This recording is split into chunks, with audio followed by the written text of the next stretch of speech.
Hi, and welcome to this series about Proxmox Mail Gateway. Today we're going to install Proxmox Mail Gateway.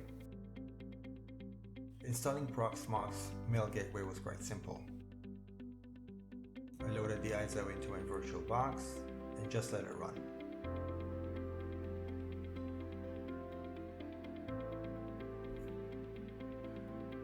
I accepted the user agreement, and then I was asked which disk I want to use for the installation. I picked the disk that I want and hit next. Then I had to choose my location, create an admin password, and an email to receive notifications. Next, I had to choose the interface, the FQDN, the fully qualified domain name, which is of course the host name, the IP address for the Proxmox Mail Gateway server, with of course a CIDR notation, the gateway, and the DNS server, and then hit install.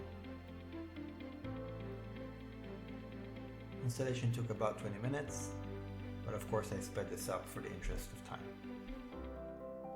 Once I was done, it automatically rebooted the machine.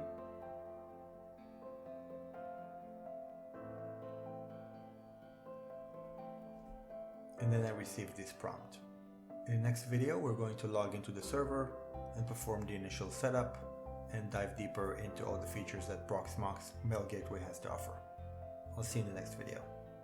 Hey, if you like this video, please subscribe to the channel and hit the like button for this video. Also hit the bell icon so you can get notifications about our new videos just as they come out. We'll see you next time.